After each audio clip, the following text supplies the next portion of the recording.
Iya, dan kita telah terhubung bersama dengan sambungan Skype ini dengan Muhammad Pasha Pratama yang didampingi sang paman Rianto dari Gunung Kidul, Yogyakarta. Selamat siang, Pasha. Siang. Ada Pasha dan juga Pak Rianto. Selamat siang. Ya, selamat siang, Mbak. Selamat siang. Saya boleh ke Pasha dulu Langsung nggak, aja, Vivi? Widya. Iya. Pasha, jadi gimana? Kamu tuh sekarang sekolah di SMP mana, Nak? SMP Kakakti. Di SMP Kakakti itu dari rumah jam berapa sampai sekolah jam berapa? Dari rumah jam 6 sampai sekolah jam setengah 7. Dari rumah jam 6. Oke. Diantar siapa, Nak? Atau naik angkot atau gimana? Diantar Diantar siapa? saudara. Diantar saudara. Oke. Katanya saudara ini kakak kelas kamu ya, betul? Ya, Oh, sekolah di tempat yang sama ya, di SMP yang sama ya. Kelas berapa, Nak? Iya. Saudaranya? kelas 9. Kelas 9. Oke, berarti Iya. sebentar lagi akan Oke. naik kelas. Ya, di satu sisi bersyukur bahwa Pasha masih bisa sekolah begitu ya, walaupun di sekolah swasta dan tidak sesuai dengan harapan untuk sekolah negeri. Pak Rianto, bagaimana waktu itu perjuangannya untuk mendapatkan sekolah negeri melalui sistem zonasi? Bisa diceritakan sedikit, Pak? Ya baik, Pak. Selamat siang tentunya. Saya hanya menceritakan dari awal kami dari pihak keluarga sudah berkomunikasi terkait dengan sistem zonasi ini. Kita sudah melakukan investigasi ke sekolahan di SMP maupun di SD-nya. Ternyata memang dari dampak dari zonalisasi ini sehingga Dek Pasha ini tidak bisa masuk di sekolah yang diharapkan di SMP Negeri 2 Karangmojo itu. Nah, dari hasil investigasi, dari hasil pencarian informasi, apa Pak catatan yang didapat, Pak?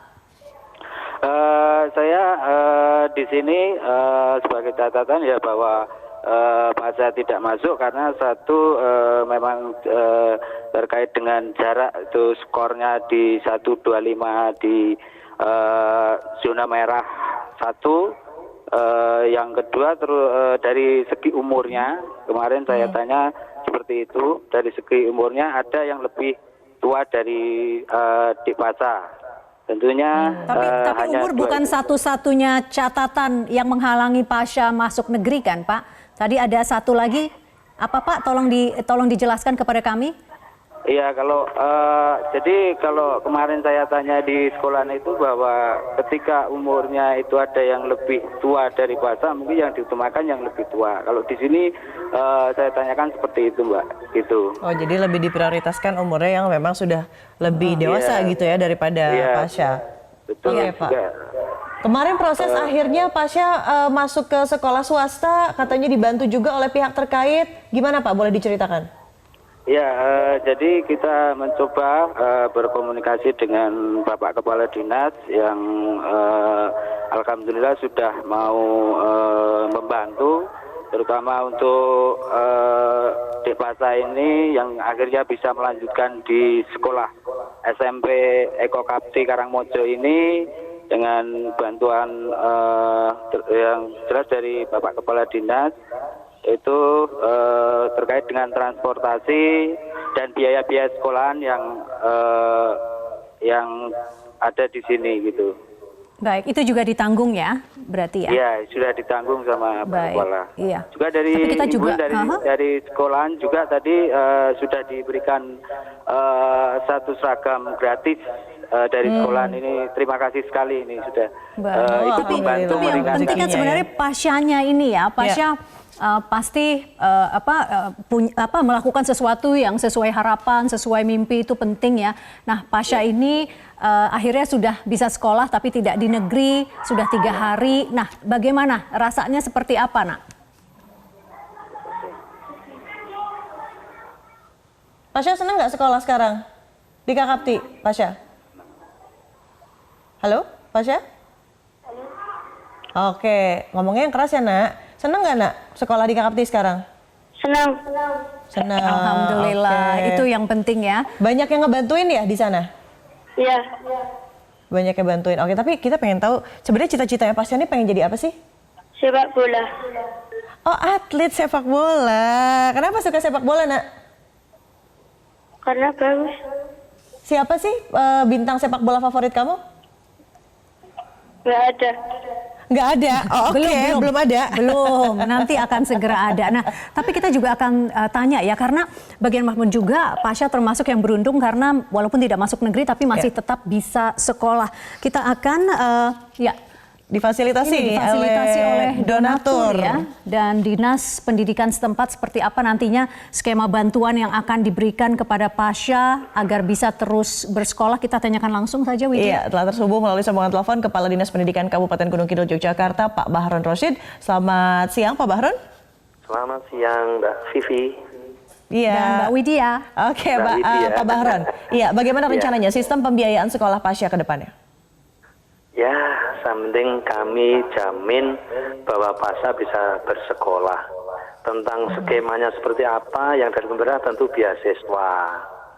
Nah, sementara untuk yang lain, kita cuma punya teman banyak. Kami tidak menjanjikan ini. Yang penting Pasha sekolah, sampai sekarang bisa bersekolah, biaya bisa dibayar, semuanya akan berikan simpati. Oke, Pak Bahron, ini tapi sudah dijamin selama dia SMP 3 tahun ini sudah semua biayanya sudah akan ditanggung begitu ya, Pak? Insya Allah, insya Allah. Kalau misalnya Pak Bahron tidak di posisi yang sama lagi, kemudian ganti kepemimpinan, apa jaminannya ya Pak ya bahwa dinas juga tetap akan menggalang donasi untuk sekolah Pasha? Masih banyak orang baik di Gunung Kidul dan di Indonesia. Saya Semua yakin akan demikian, Pak. memperhatikan. Betul, Saya tapi yakin. apakah ini seberapa bisa terjamin konsistensinya, Pak? Ya saya nggak jamin kalau besok, tapi ya hari ini kalau saya masih hidup, insya Allah terus. Kalau saya mati, istri saya, ada anak saya, tetangga saya. Kita hidup tidak sendiri, kita bisa bersama-sama. Baik, Tidak ada masalah.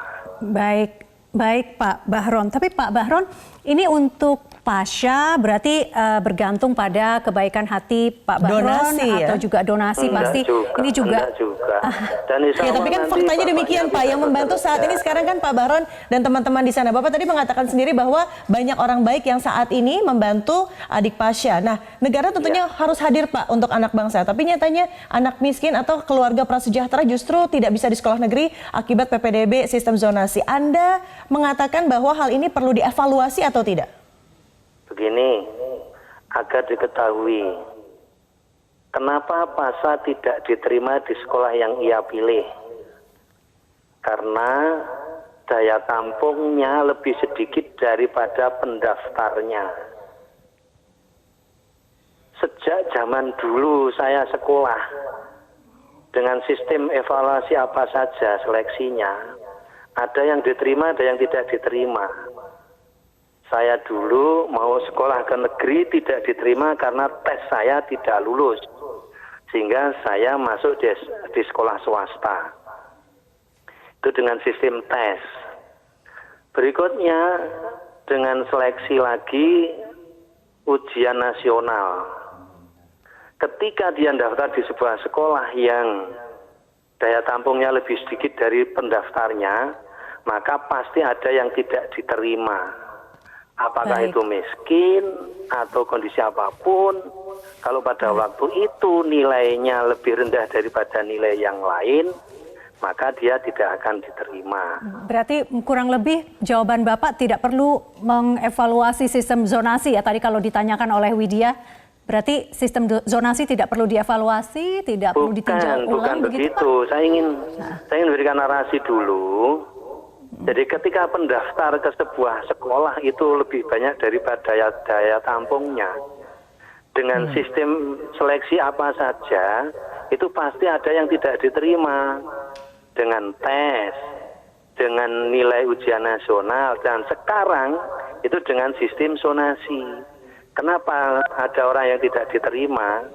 karena pendaftarnya lebih banyak Baik. daripada Pak, daya baik, kalau misalnya tampungnya. memang ya kami paham Pak, tadi narasinya sudah cukup menjelaskan bahwa semua ada yang diterima atau tidak. Nah, tapi bagaimana dengan siswa-siswa miskin lainnya? Alhamdulillah seorang Pasha bisa dibantu, bisa dapat beasiswa atas kebaikan Pak Bahron dan para donatur. Tapi bagaimana dengan siswa-siswa miskin lainnya? Bagaimana nasib mereka kalau tidak lolos sistem zonasi, Pak Bahron? Nah, begini, itu lain persoalan.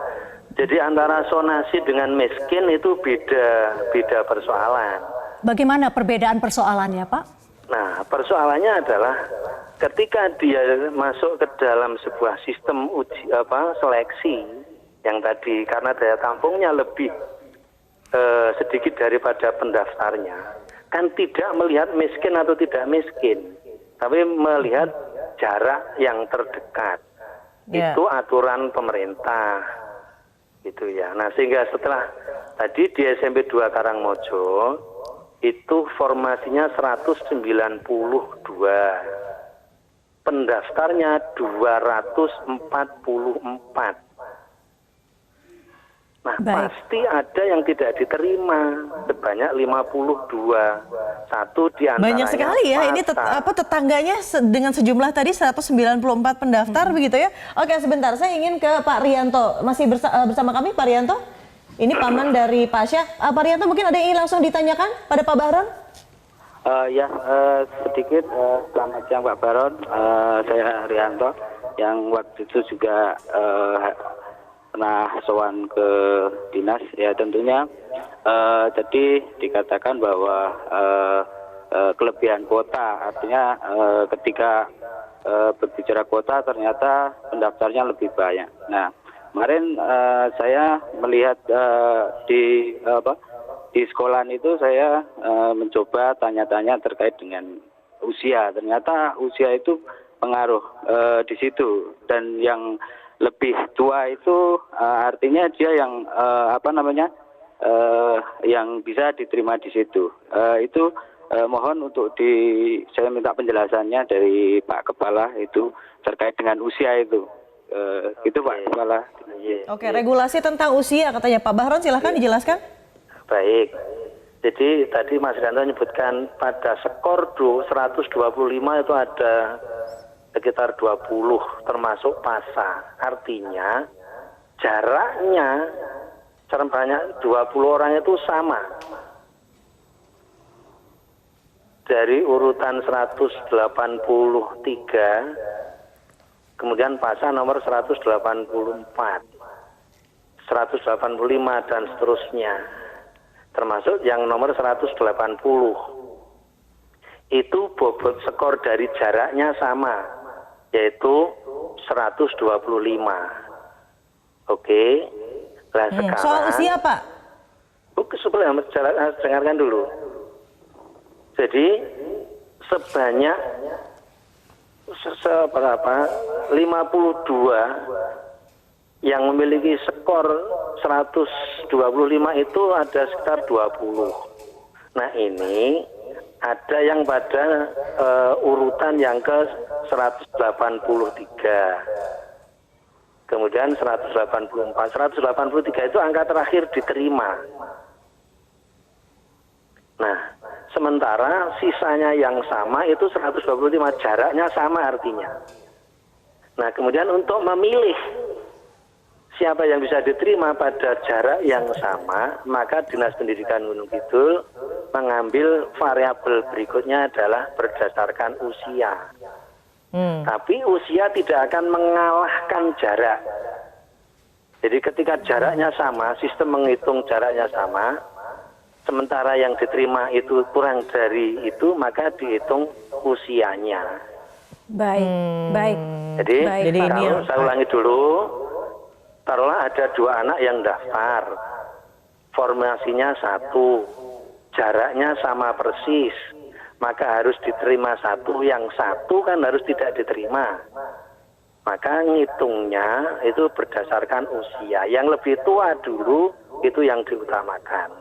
Yang diprioritaskan. Oke, tadi terjawab ya Pak. Iya, sudah dijawab ya oleh Pak Bahron. Pak Bahron Rosyid, Kepala Dinas Pendidikan Gunung Kidul. Terima kasih sudah berbagi informasi. Selamat bertugas kembali. Pak Bahrom. Dan Pasha dan juga Pak Rianto, kita sama-sama kasih support untuk Pasha. Semangat ya Pasha ya. Meski 7 km sehari-hari, kamu jam 6 tadi bilang dari rumah sampai sekolah kurang lebih Setengah jam 6.30, setengah jam, semangat. Semoga cita-cita kamu jadi pemain bola jadi kenyataan dan dilihat nih sama scouter para pencari bibit-bibit baru. Amin. Ya. Oke, Pak Rianto, terima kasih. Bye Pasha, dadah.